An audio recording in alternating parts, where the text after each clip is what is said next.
Öncelikle Ramazan ayımızın, oruç ayımızın milletimize, memleketimize, ülkemize, İslam alemine hayırlar getirmesini, hayırlara vesile olmasını Yüce Rabbimizden temenni ve niyaz ediyorum. Ramazan ayı Kur'an-ı Kerim'in kendisinde indiği aydır.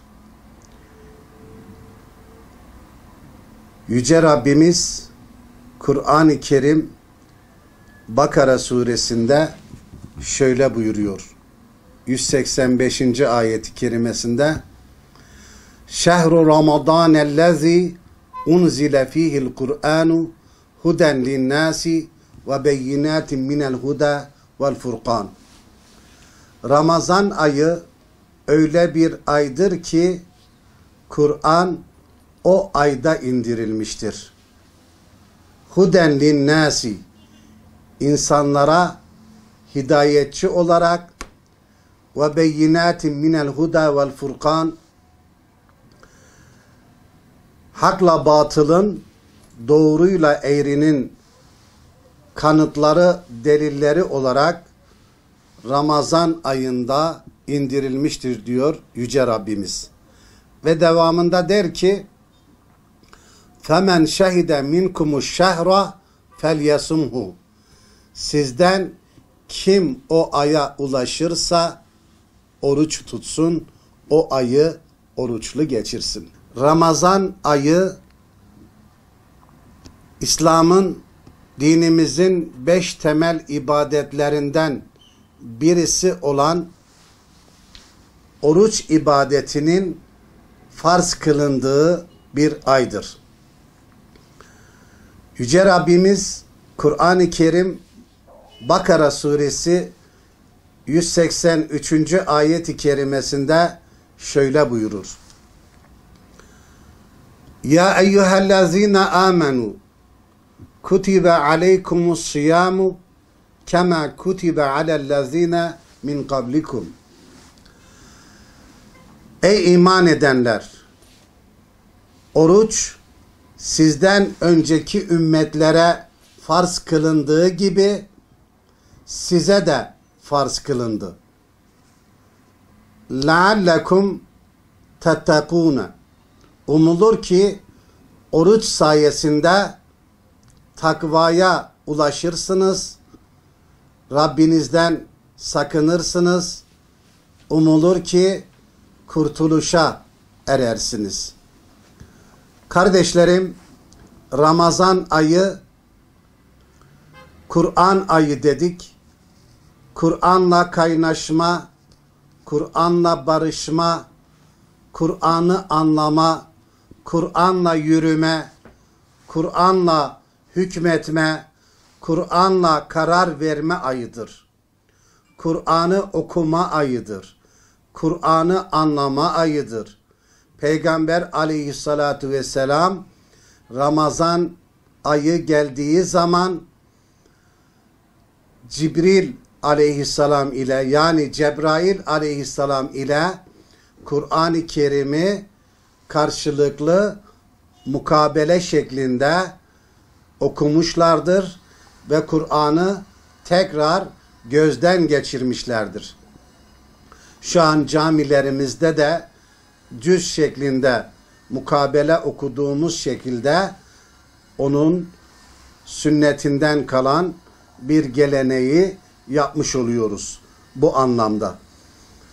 Kur'an'la barışma ayı, Kur'an'la kaynaşma ayı, Kur'an'la yürüme ayı, Kur'an'ı anlama ayı. En önemlisi de Kur'an'ı anlama ayı olarak değerlendirmeliyiz.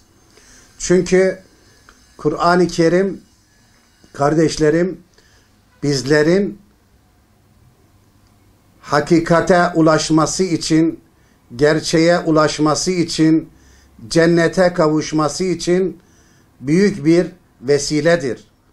Yüce Rabbimizin en son kelamıdır. bundan sonra bir kitap inmeyecek, kıyamete kadar geçerli olacak olan kitabımız bu ayda indirilmiş ve bu ayda bize oruç farz kılınmıştır. Kardeşlerim, Peygamber aleyhissalatu vesselam Kur'an-ı Kerim'i okumayı, anlamayı bizlere tavsiye etmiştir.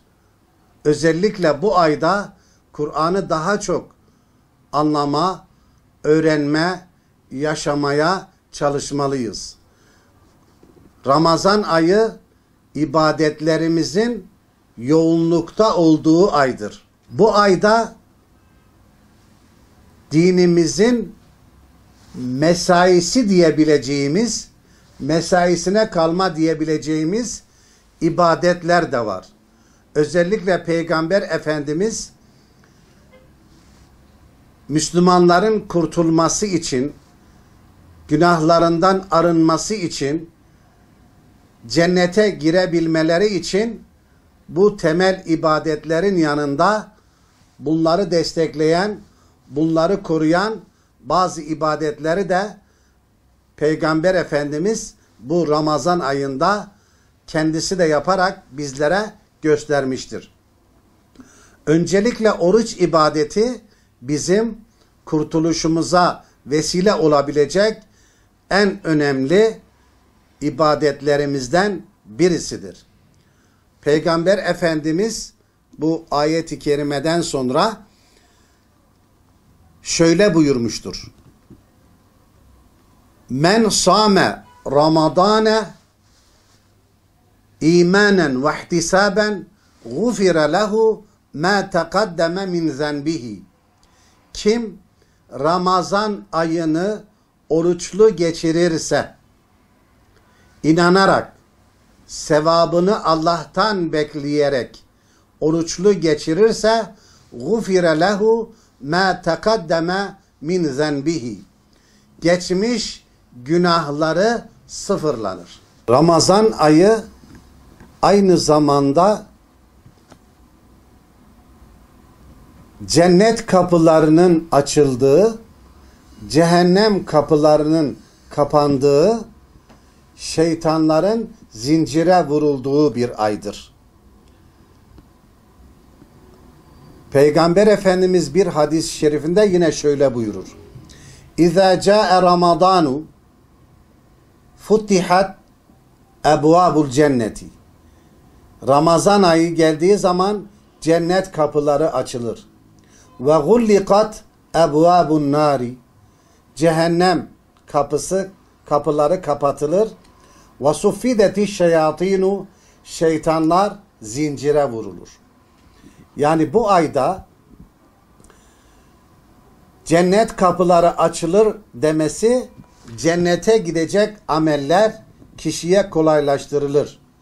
Cehennem kapısı kapatılır demek, cehenneme gidecek ameller kişiye zorlaştırılır. Şeytanların zincire vurulması da bu ayda şeytanın üzerimizdeki tesiri azalır diyor. Yani bu ayda şeytanın bacağını kıramaz isek, şeytana galip gelemez isek, diğer aylarda işimiz daha zor demektir. Onun için Yüce Rabbimizin gökler aleminde manevi operasyon yaptığı aydır bu ay. Cennetin kapılarını açıyor. Bu ayda açıyor. Cehennemin kapılarını kapatıyor. Bu ayda kapatıyor. Şeytanlar zincire vuruluyor. Bu ayda vuruluyor. Ramazan ayı tövbe ve istiğfar ayıdır. Rabbimize daha çok yaklaşma ayıdır. Ramazan ayı içerisinde 1000 aydan daha hayırlı olan Kadir Gecesi'nin bulunduğu bir aydır. Ramazan ayı kısacası cennetimize vesile olacak, cehennemden kurtulabileceğimiz aylarımızdan birisidir. Onun için Peygamber Efendimiz bir hadisi şerifinde ve Ramadanu ile Ramazan, bir Ramazandan diğer Ramazan arası mukeffiratun lima beynehuma. İkisi arasındaki günahlara kefarettir buyuruyor.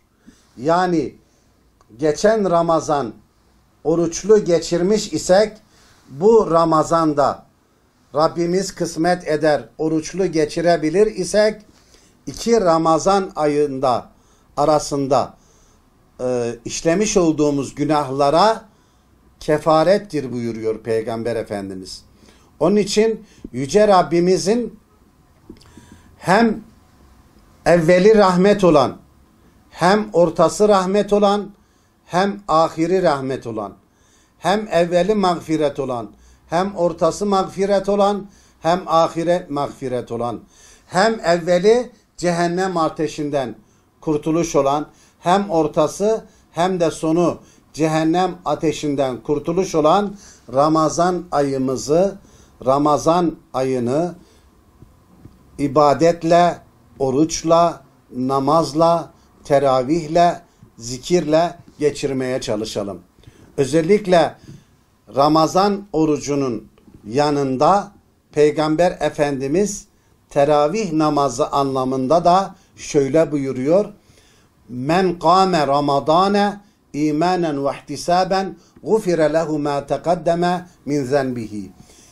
Kim Ramazan ayında kıyam ederse, yani en azından farz ibadetlerini de yerine getirirse, en azından farz namazlarını da yerine getirirse, inanarak, sevabını Allah'tan bekleyerek gufire lehu ma teqaddeme min zenbihi, geçmiş günahları bağışlanır diyor. Bizler de Ramazan ayının feyiz ve bereketinden istifade etmeli, gaflete düşmemeliyiz sevgili kardeşlerimiz.